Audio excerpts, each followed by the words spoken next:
শিক্ষার্থীদের রাজনৈতিক দল গঠন নিয়ে মাসুদ কামাল যেটা বলেন সেটা নিয়ে যদি কিছু বলতে চান, সাথে আপনার ব্যাখ্যা বিশ্লেষণ জানতে চাই।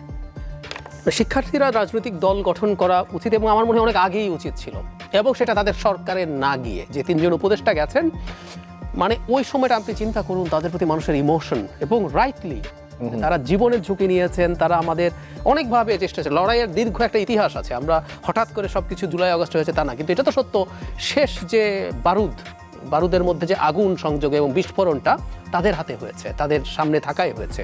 সো ওই ইমোশনের মধ্যে দল করাটাই সবচেয়ে ভালো পথ ছিল, কিন্তু তারা সেই পথে গেলেন না।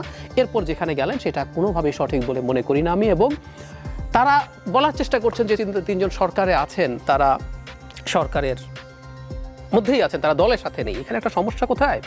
মাসুদ ভাই কিছু তথ্য দিলেন, আমি ওগুলো যদি সরিয়েও রাখি, পাবলিকলি যেসব তথ্য আমাদের সামনে আছে সেটা হলো আমরা দেখবো ওভারল্যাপ করে। যেমন নাহিদ ইসলাম, যারা মির্জা ফখরুল ইসলাম আলমগীরকে সরকার নিয়ে আলোচনা হচ্ছে, উনি একটা জবাব দিলেন, এই জবাবটা দেওয়া ঠিক হয় না। কেন বলি? এটা একটা সরকার নিয়ে আলাপ, এটা জনাব নাহিদ এখানে টার্গেট নন। উচিত ছিল ডক্টর ইউনূস ফিরে আসার পর, উনি ফিরে এসেছেন, ক্যাবিনেট মিটিং করবে, করে তারা সিদ্ধান্ত নিয়ে জবাব দেবে দল থেকে, মানে সরকার থেকে, কিন্তু করলেন না, আচ্ছা দিল নাহিদ সাহেব। কিন্তু আমরা দেখছি এগুলো সব আবার বৈষম্য বিরোধী ছাত্র আন্দোলন, নাগরিক কমিটি শেয়ার করছেন। একজন সমন্বয়ক, এখন মুখ্য সংগঠক জনাব সাজিদ আলমও ডাক্তার মতো প্রেসক্রিপশন দিয়েছে, দিনে 3 বেলা করে 7 দিন এটা পড়তে হবে, শেয়ারও করেছেন এবং আমাকে প্রেসক্রাইব করেছেন এইভাবে। সো এই ওভারল্যাপিং গুলো যখন দেখছেন, প্রক্লেমেশন স্টুডেন্টরা দিয়ে দেবে, ভালো খারাপ ডিফারেন্ট আলোচনা। আসিফ মাহমুদ কেন তার স্টেটাসে লিখছেন নাও অ্যান্ড নেভার 31 তারিখেই সব হবে? তারপরে সরকার এই প্রক্লেমেশনের পার্ট হলো একজন, কেন, কিভাবে? এই রকম সমস্যাগুলো আসলে হচ্ছে।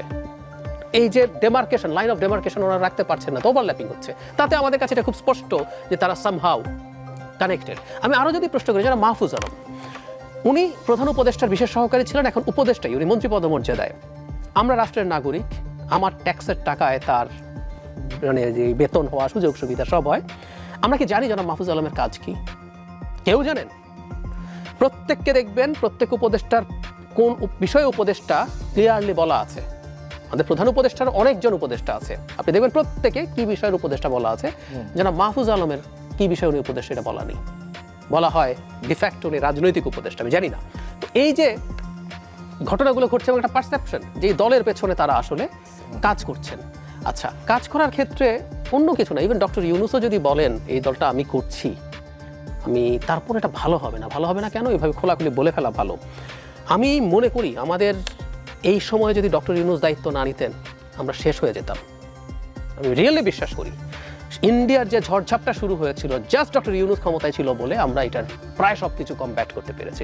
কিন্তু একই সাথে এটা সত্য, এই সরকার দেশ চালানোর ক্ষেত্রে এর মধ্যে পেছনে অনেক আগের রেজিমের সমস্যা আছে, কিন্তু দিনের শেষে মানুষ তো ব্লেম করছে এই সরকারকে। আপনি দেখবেন মানুষ সরকারের উপরে হ্যাপি না।